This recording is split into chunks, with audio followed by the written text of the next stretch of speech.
How's it, guys? Okay, making a quick little video. Will be my last one before Christmas, that is on the weekend, and then New Year's. So what this video is going to be about is a question that I know many of us audiophiles and movie fanatics, and we all have this question. And even myself, having done this for so long, there's still no cut and paste answer. So let me give you the question. In this cinema where I'm running my MK setup, as we all know, the MK speakers are demanding. So by demanding, we're talking about something that runs on a 4 ohm load, so it wants current.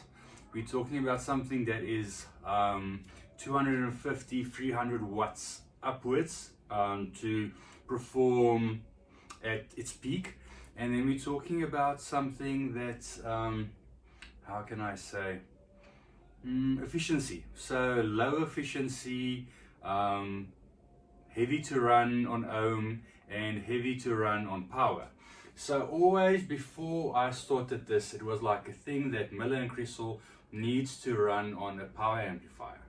And what changed my mind eventually is that we had them demoed on a big boy receiver, and that worked. So I did the same. So I have the Denon A110. This is currently the biggest receiver out there. It's basically an anniversary edition of the Denon 8500 13 channel receiver. So on book, this is 13 channels by 210. We all know that is not really what happens. If you should bench test these units, I think you would get to like 120-ish max.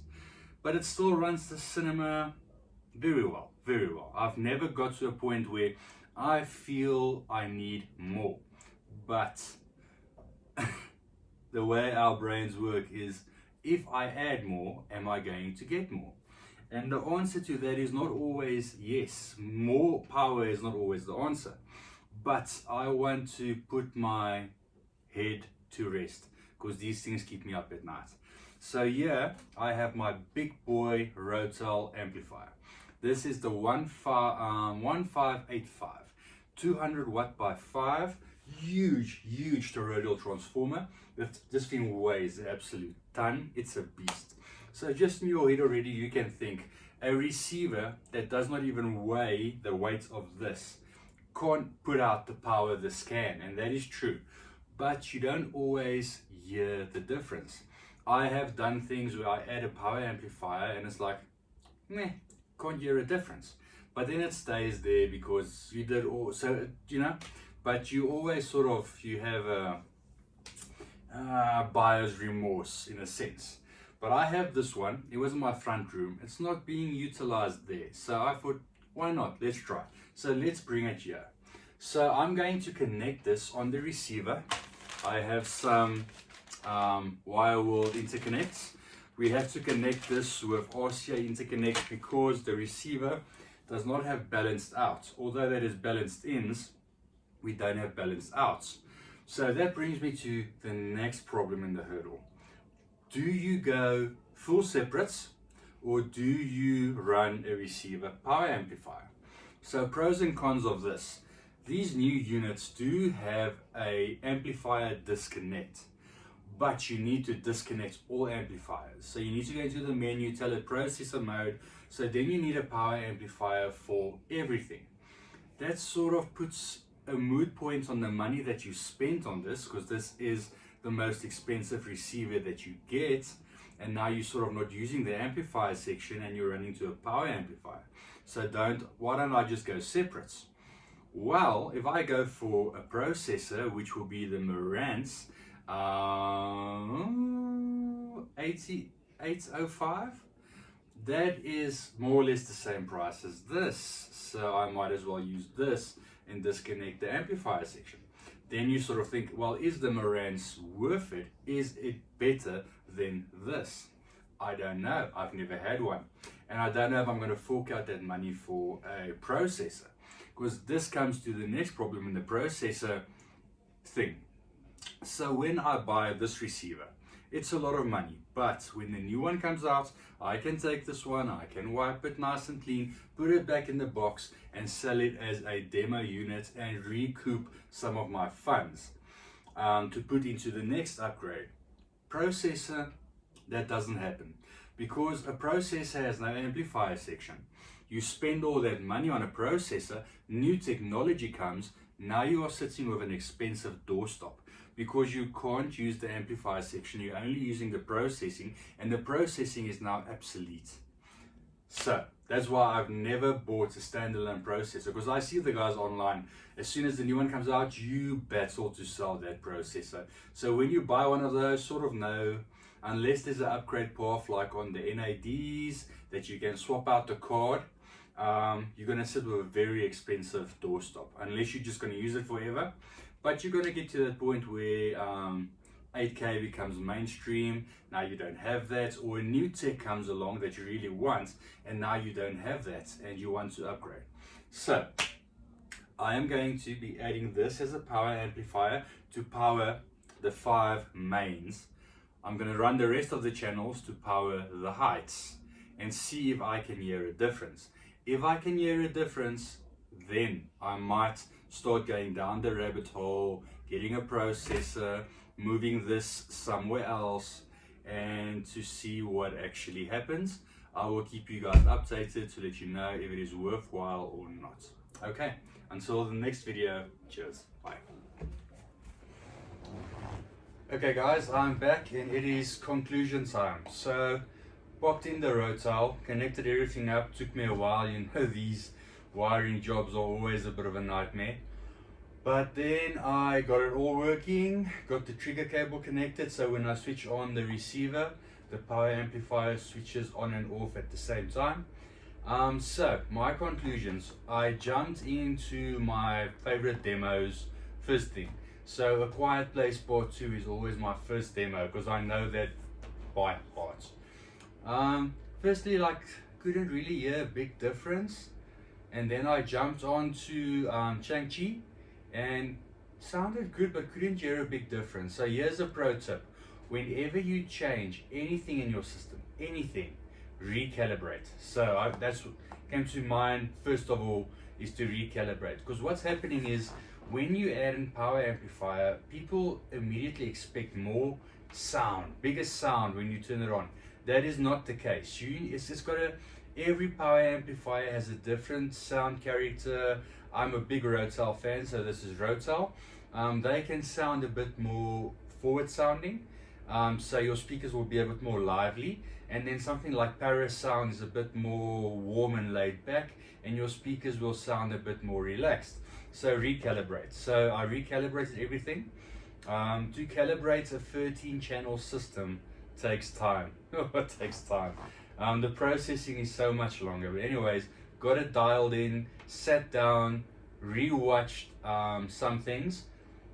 It sounds so good. I actually did A Quiet Place, and then I did Shang-Chi, and then I did some Mortal Kombat, and we actually ended up watching the whole Mortal Kombat movie again. So let me explain what difference this made in my system. When you first switch it on, I saw on the calibration the front levels are a bit higher now than what they were. Don't worry about that. That is just, levels are just to level match things. Different power amplifiers and receivers work differently. Being said, this receiver is damn good. The difference is not as huge as you would think. It's about, I would say, a 20% gain that you get going to the big power amplifier from already this enormous receiver. So what I noticed is watching A Quiet Place, all the highs and details are that little bit more. The mid punch was a little bit more. Also going to Shang-Chi, the biggest difference I noticed is the dialogue. The dialogue coming from the center is just so much more composed. Well, not that composed is really, because it was composed, but just more composed with more detail without any distortion. You could put the volume up on this. I went to reference where I normally listen, and I actually dialed it down about 3 dB, and sounds the same as before, just more detail. Watching Mortal Kombat, why I watched the whole movie again, Sub-Zero's ice. I heard the details. I heard Scorpion throwing that thing just more than before. So everything was just dialed up a little bit. So I've heard a lot of people ask me, why does my power amplifier not make a difference? It could be matching of a system. Maybe your speakers don't need the additional power. It could be that your receiver has got a certain sound character. Let's say, for instance, I've now got Denon and I'm going Rattle. So obviously there's going to be a bit more liveliness to the audio adding the Rattle. That is what I noticed. I noticed a bit more highs, a bit more punch, just a bit more excitement, a bit livelier. But now, if you are adding something, like I had another client that added a big anthem to his receiver, and he was disappointed. But maybe he went from a very lively receiver, like let's say a Yamaha, Marantz, or even a Onkyo, and he went to the anthem, which is a bit more not subdued, but a bit more subtle in its approach. And that might not be the combo. Maybe he likes things to be a bit more lively. So always try and match your systems and read up to what certain amplifiers and certain processors and certain processors, amplifiers, and receivers. Read up what they do, what their sound character is, and always, like I say, demo your kits. It's very difficult to demo a power amp because now you have to have your receiver and that power amp, and it's almost impossible to do. So you're gonna have to sort of know what you're buying. But power amp is end game for a lot of people. Also gets me thinking, what is end game?